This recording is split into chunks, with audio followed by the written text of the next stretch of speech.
I'm going to start off this week with climate change and Extinction Rebellion. And it's a subject I'm going to keep coming back to because it is so absolutely central to all that I've been warning about over the last many decades. Because people buying the idea that humans are changing the climate in a catastrophic way is crucial to this cabal, death cult, putting forward its solutions to the perceived but not really problem, which are to create a central global tyranny to dictate to everybody's lives and the detail of everybody's lives. Now, of course, anyone that's been with me all these years will know that that's what I've been warning about in terms of the goal of this death cult cabal.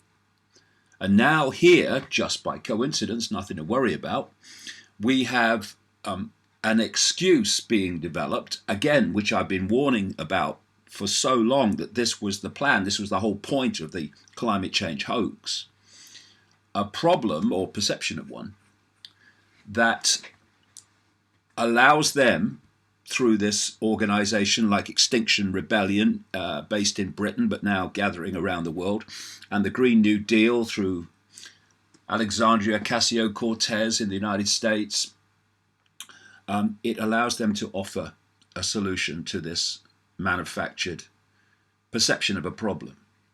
And so it's absolutely right that we keep this at the forefront, because it is at the forefront of justifying what's been planned for so long.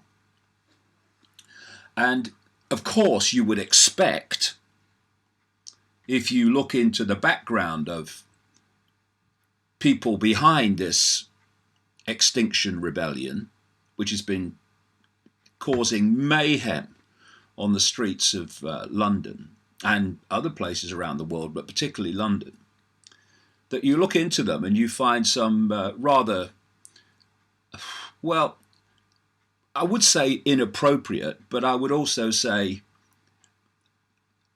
absolutely predictable connections. We have this article, which I put on davidicke.com this week. XR, which is of course what Extinction Rebellion calls itself for short, XR, 5G, and Citizens Online, industry agents, digital acolytes, and state agitators. And it's a background article which focuses on people behind Extinction Rebellion, and particularly a lady called Gail Bradbrook. And Gail Bradbrook is, in so many ways, the public face of Extinction Rebellion, keeps getting arrested on tap, if you like. Being arrested is all part of this persona. And when you look into the background of Gail Bradbrook, as this article does, and there are others too who've done the same, you find that she has connections to what they call in this article here technocratic industrialists, not least through an organization called Citizen Online. And Citizen Online and other connections are organizations that are pushing the smart grid agenda. Now, you might remember in last week's podcast, I talked about the British Green Party and how a member, and indeed more than one member, and others from outside, were protesting at the Green Party Autumn Conference in Wales over why, among other things, over why the party would not allow, the party hierarchy, would not allow a debate at the conference on 5G.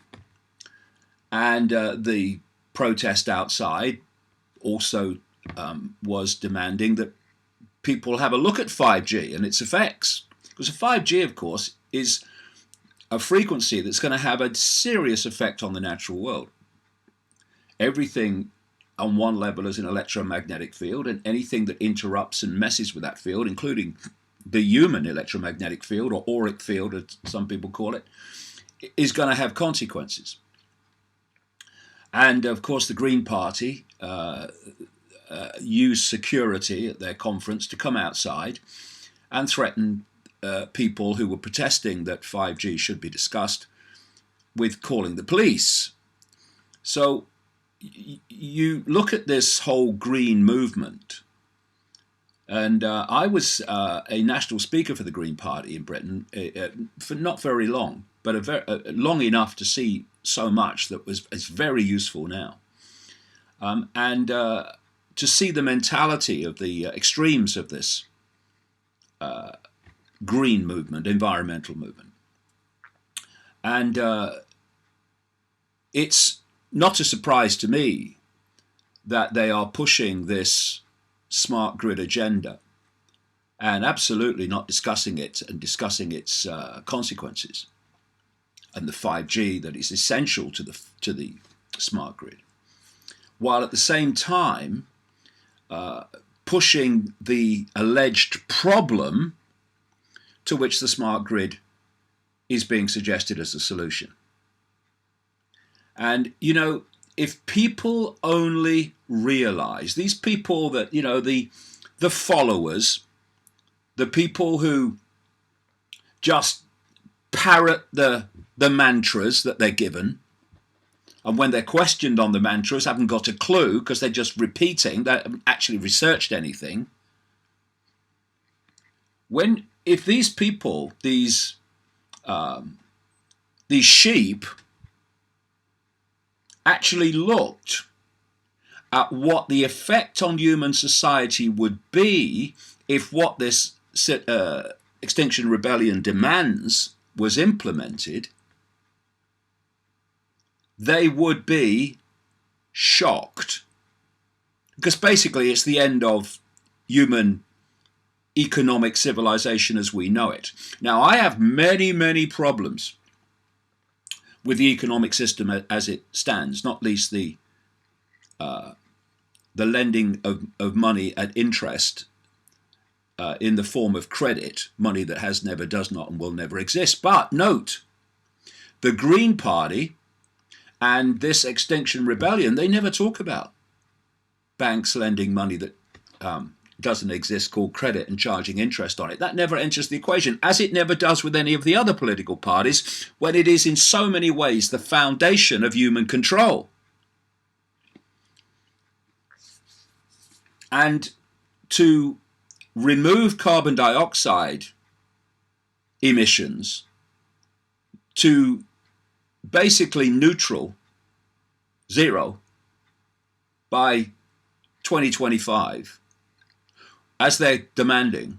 And of course the Labour Party says 2030 and the Conservative Party says 2050. And they're all in it in different ways. The Labour Party being absolutely pathetic in just virtue signalling to this Extinction Rebellion, which is a elite cabal 1% operation, if the truth be told. But if these things were implemented, then it would be absolutely catastrophic for the poorest people in Britain, and as a knock-on effect for the poorest people in the world. Because life as we know it would have to basically stop to make that happen. But that's the point. That's why Extinction Rebellion exists, to destroy human society, to destroy the status quo, so that the elite 1% new status quo can be introduced with them with even more power and even more wealth than they had before. With, of course, the smart grid, which they want to connect to the human mind, which will then become the human mind.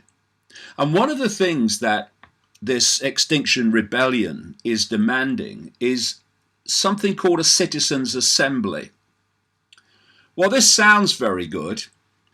That basically people from the community are selected kind of at random or semi-random to reflect the diversity of society, and that they would then decide, this group would decide what needed to happen in the country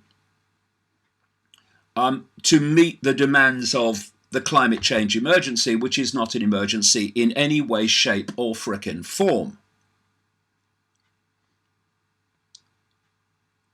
And it kind of sounds good at first hearing if you don't know what the background is. We want a citizens' assembly. It's real democracy. Well, actually, it's not, because a few people call them a citizens' assembly, basically replacing a parliament, and you've still got a small number of people deciding for everyone else what's going to happen. And who knows who these people are? And of course, if you have a citizens' assembly and they talk about them being changed regularly, all right, you change them regularly, but you can't have a citizens' assembly structure without some permanent administration bureaucracy to oversee it. Okay, we're going to move these people out and we're going to move some more people in. Well, who's actually doing that? Who's actually making that happen? A permanent bureaucracy is making that happen. And how do we know who is selected and who isn't? Anyone think for a second that with the extraordinary surveillance and data gathering by the internet giants of the population all over the world, that they cannot select people for a citizens' assembly to make such decisions, having looked at the data, what they've posted, thus what they've said, thus what they believe and how they see the world, that wouldn't be selected on that basis? Oh, it's random. Well, how is it random? Well, a computer's going to do it. Yeah, and who controls the computer? It's a scam. And I pointed out in the trigger, and I have in previous books too, that the goal is to create a global government structure dictating right down into local communities, that it does not consist of elected politicians, but consists of appointees and, quote, experts, right? Well, and I also pointed out in the trigger and other books, with particular emphasis in the trigger because it's becoming more and more obvious, that the idea to reach that point is to destroy parliamentary democracy. And as I've said before in some of these podcasts, a way of destroying democracy is very straightforward. You just make sure that corrupt and inept people dominate politics. And that's easy to do. You only got to control the hierarchy of a party and you control who represents the party in parliament. And so this ineptness and this widespread corruption and disingenuous political class has, of course, frustrated and angered the population who looks on and watches this farce. And this is all planned because it makes the public open to alternatives to parliamentary democracy. And this whole idea of citizens' assemblies is a scam. Now, I'm not saying that the public should not have a greater say. Of course, I support that. Absolutely. That's why I believe in devolution of power to communities in every area that's possible, so that people are making decisions about where they live, instead of people who've never been where they live making those decisions. But this Citizens' Assembly, as promoted by Extinction Rebellion, is simply a stepping stone to this end of parliamentary democracy and rule by bureaucrat and rule by, quote, expert appointed by the 1%. So everywhere you look with Extinction Rebellion, you see the excuses and the promotion of the excuses to justify and the promotion of this agenda that I've been exposing all these years. But of course, the vast the people at the core will know that, but the vast majority of people who come out onto the streets and stop people going about their business to protest against something that's not actually happening will not know any of this, because they're parrots, repeating parrots. Who's a good little boy then? So this is why when you listen to interviews with them, you're listening to a parrot. They're parroting the slogans, they're parroting the lies. Scientists say this. No, they don't. You're making it up. Well, you're not making it up. You're repeating what someone has made up. And this is why when they're questioned, and it really is, face palm, actually double face palm. It would be triple face palm if I had three hands. When they're questioned on their slogans and their lies, they can't answer, because they're just parroting what someone else has told them. And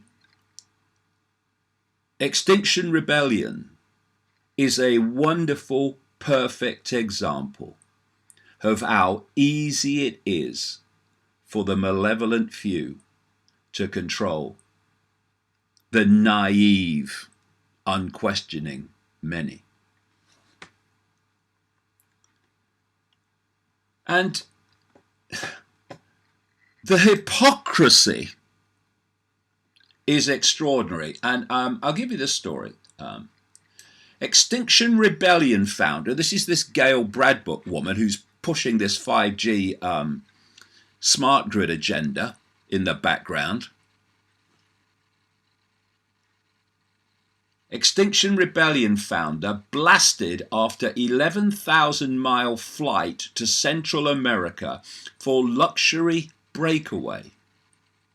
A founder of the Extinction Rebellion protests has been accused of blind hypocrisy after it was revealed that she had flown to Central America for a luxury holiday, despite leading calls for a rapid reduction in air travel.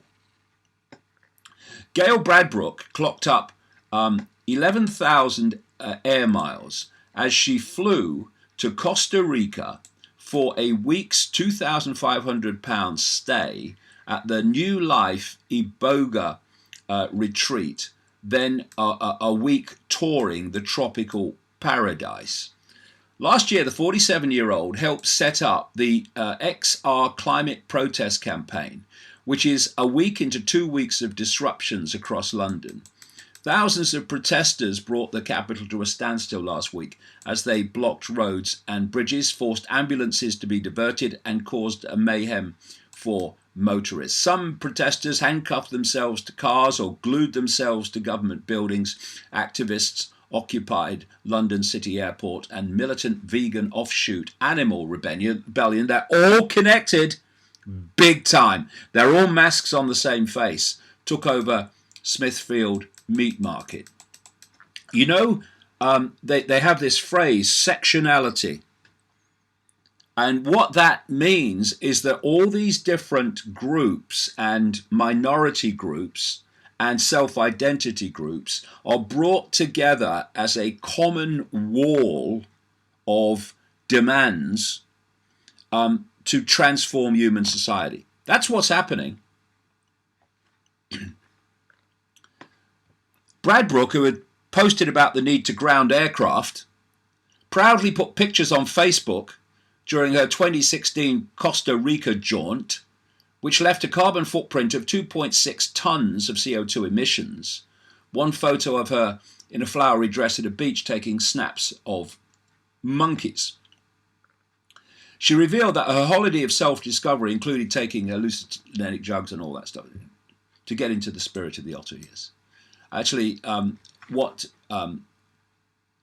this is all about is hiding behind a cover of environmentalism and, quote, spirituality to drive an agenda that will be the end of any spirituality once AI is the human mind. The hypocrisy is absolutely unbelievable, and they keep getting called out on it all the bloody time. But still, they carry on demanding that people don't do what they're doing. We've had another story in relation to Extinction Rebellion as well this week. How Extinction Rebellion climate change zealots, including a baronet's Cambridge-educated granddaughter, are paid £400 a week to bring mayhem to our streets. Extinction Rebellion is paying activists, of course money's no object, never is when you're a front for the agenda. He's paying activists up to £400 a week to lead the protests that have brought chaos to the streets of Britain. Documents seen by the Mail on Sunday reveal protesters have received payments totaling more than £70,000 in 4 months alone. And you go to the Greta Thunberg situation and her connections to this one foundation, which is funded by Gates and Soros and Bono. It's so blatant, but the naive followers trotted along behind, parroting the mantras and the slogans.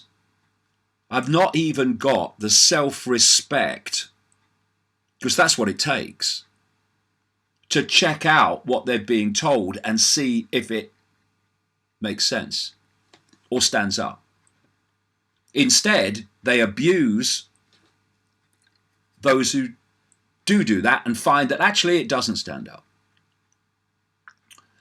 And of course in America we've got Ocasio-Cortez pushing the same we're all going to die agenda. I don't think I'd give her the credit of being intelligent enough to see that how she's being used. Excuse me. Now she's saying that she can't justify having children because of what state of the world. It's extraordinary, and of course because children and young people have been programmed and softwared day after day after day, week after week after week through the education system. Excuse for an education system. They're believing what they're told because that's what they've always been told. It's a mass mind control operation which is being orchestrated for the benefit of this death cult cabal and its agenda for the world. We have this story, for instance, as well. Again, problem, reaction, solution. The world needs a massive carbon tax in just 10 years to limit climate change, International Monetary Fund says. Who controls the International Monetary Fund? Who absolutely set it up? The same people that are behind Extinction Rebellion, ultimately, and the Green New Deal, ultimately. A global agreement to make fossil fuel burning more expensive is urgent and the most efficient way of fighting climate change, an International Monetary Fund study found on Thursday. You do surprise me. The group found that a global tax, where's that tax money going to go to? Again, ultimately, to the 1%. The group found that a global tax of $75 a tonne by the year 2030, that recurring year, 2030, could limit the planet's warming to 2 degrees. And how do you know that this is all going to happen in terms of your projections? Well, a computer model. All right, yeah. So the computer made it up, did it? I mean, how did the computer come to that decision that this is what would happen or is going to happen? How did it come to that decision? Well, we gave it the information. Exactly. Crap in, crap out. So you skew the information that goes into the computer, and so you skew the computer model's prediction. It is so simple, but not too simple for the vast majority, indeed all, these climate change cult supporters to see through it. A climate tax on carbon, the gas of life. What we're going to do next? Tax oxygen,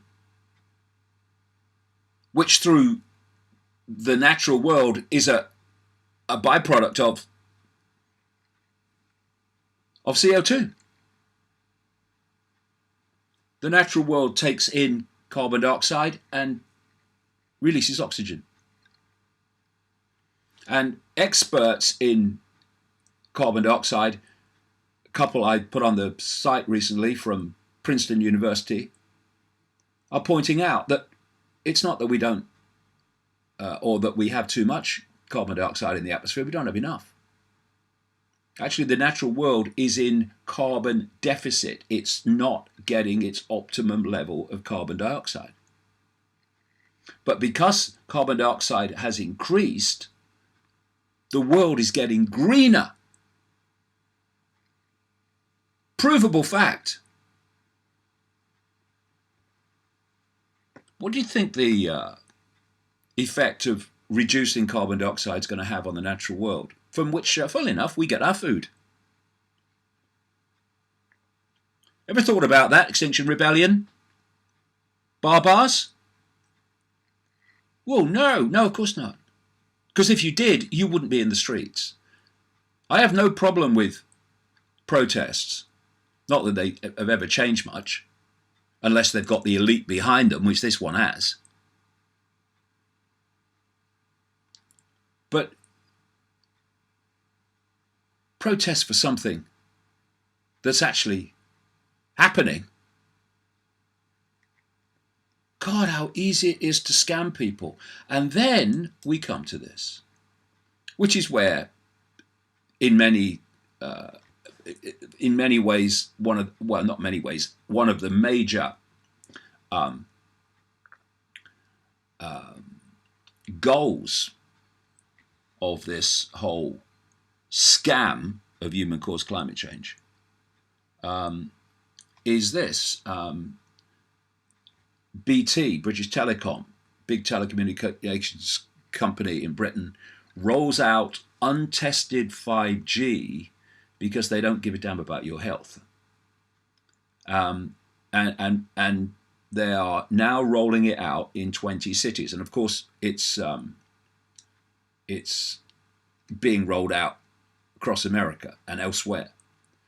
The cities that BT are rolling it out in, with no testing, never been tested independently by these telecommunications companies, and those independent scientists who have tested it are warning of its dangers.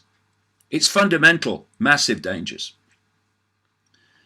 The cities BT is now introducing 5G and is Glasgow and Edinburgh in Scotland, Belfast in Northern Ireland, and then in England, Newcastle, Manchester, Leeds, Liverpool, Hull, Sheffield, Birmingham, Coventry, Nottingham, Leicester, Cardiff, Bristol and London.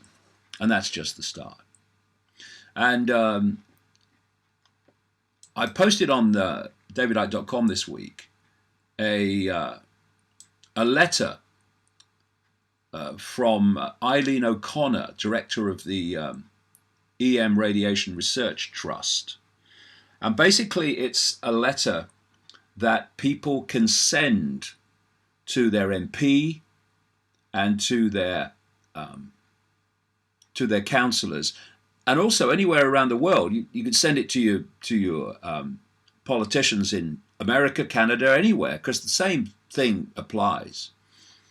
And she goes on to lay out the massive dangers of 5G. And of course, I've had some experience in recent months with the efforts to push the 5G agenda where I live on the Isle of Wight. And the councillors who's supposed to be representing the people of the Isle of Wight, this is the same everywhere, by the way, and making decisions about what happens on the Isle of Wight, they have not a clue about 5G, not a clue what it is, what it's about, none of it.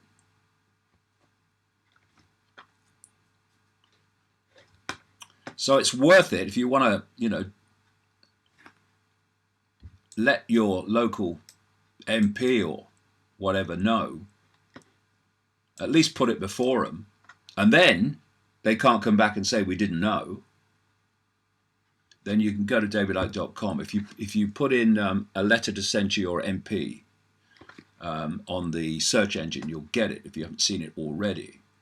And that's important that this information gets out there, because when the cumulative effects of 5G start to kick in, then people need to start looking at class action lawsuits against the telecommunications companies like BT in Britain. And here's another classic in relation to 5G, and you can see how I've gone seamlessly from Extinction Rebellion into 5G. Well, that is absolutely appropriate, because one is pushing the other, the truth be told. Telecoms want to hide detailed 5G installation maps from the public and the federal government. The role of the Federal Communications Commission, FCC, is to protect the public by regulating the telecom industry. Well, actually, that's not what happens, of course. It's a front for the telecommunications industry. Unfortunately, they've been doing the exact opposite for many years now, the story says. Absolutely right. The race for 5G has taken this to a whole new level of awful, and the agency is being sued by many entities for promoting 5G and forcing its installation. Telecoms have admitted they have no scientific evidence that 5G is safe, and many experts say 5G isn't safe. People and their pets are becoming sick where it has already been installed. Meteorologists and NASA, the US Navy and others have warned 5G will reduce the accuracy of weather predictions, and large urban areas will be impacted first. Now telecoms don't even want the FCC to know where they're installing 5G. Maybe it's because if nobody knows, they can't be sued when the stuff hits the fan. It's disgusting what's going on.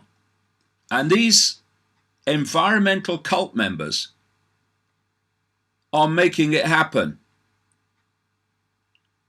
by what they're doing and what they're demanding. With the Federal Communications Commission planning to require carriers to submit more accurate data about broadband deployment, AT&T and the mobile industry's top lobby group are urging the FCC to exclude 5G from the upgraded data collection. There is broad agreement that it is not yet time to require reporting on 5G coverage, AT&T told the FCC in a filing this week. Verizon, T-Mobile and Sprint as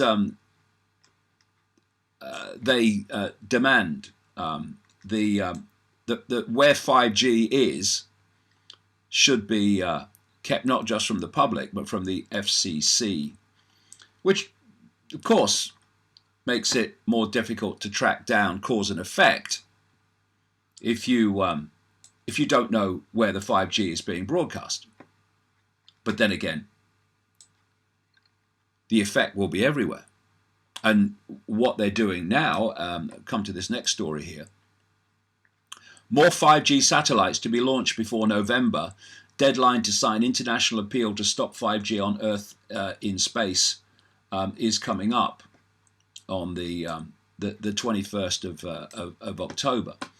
And this is something I've been warning about for a long, long time. They're putting up a satellite network. I know Elon Musk's SpaceX will be involved in this. What a fraud that man is. And they're putting up this satellite network to beam 5G, etc. from space, so no one can escape it. The story says the Federal Communications Commission, FCC, is supposed to protect, again, the public. But it's not. It's allowing these satellites to go up, to beam 5G at the Earth.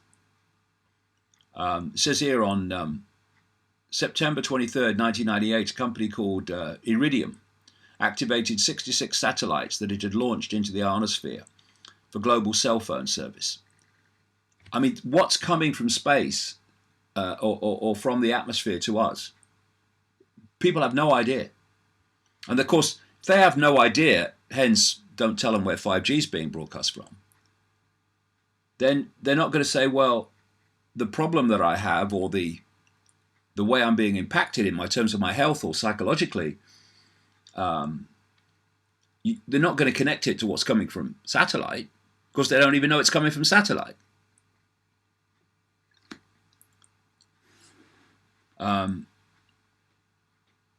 On that morning, September 23rd, 1998, a majority of electrically sensitive people became suddenly ill all over the world, so ill that many were not sure they would live. For the next 2 weeks, birds were not flying in the sky. Homing pigeons got lost by the thousands, and the sport of pigeon racing never recovered. Weekly mortality for the United States rose by 4 to 5%. A second satellite service, Globalstar, began commercial service with only 48 satellites on February 28, 2000. Again came reports of nausea, headaches, leg pain, respiratory problems, depression and lack of energy all over the world, both from electrically sensitive people and from, quote, normal people. This is an excellent article, by the way, on the Activist Post website. And so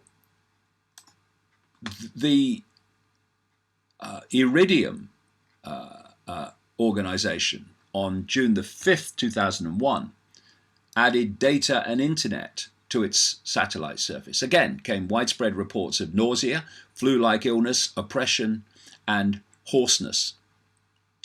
The reasons for such a drastic effect from a small number of satellites is not the direct radiation on the surface of the Earth, but the pollution of the ionosphere with millions of pulse signals, the article says. This alters the Earth's electromagnetic environment, exactly what I've been warning they wanted to do all this time.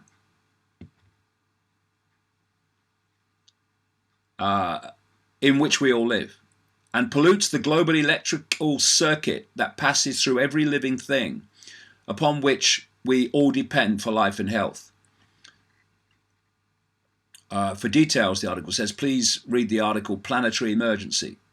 That will be on the Activist Post website, written in May 2018, where it was predicted that there would be a catastrophe within 2 years in relation to what I'm just describing.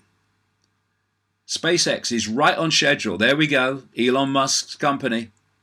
It plans to launch 60 more satellites in late October or early November, another 180 satellites by the end of this year, and to begin what it calls minimal global service as soon as it has 420 satellites in place, which could be as early as February 2020. Eventually, wait for this one. Although if you've read my books, you'll know it already. Eventually, SpaceX plans to have 12,000 5G satellites in the ionosphere. But 420 is already more than 6 times as many as Iridium, and earthly creatures may not stand the assault. Are you listening, Extinction Rebellion? Green Party? Ocasio-Cortez?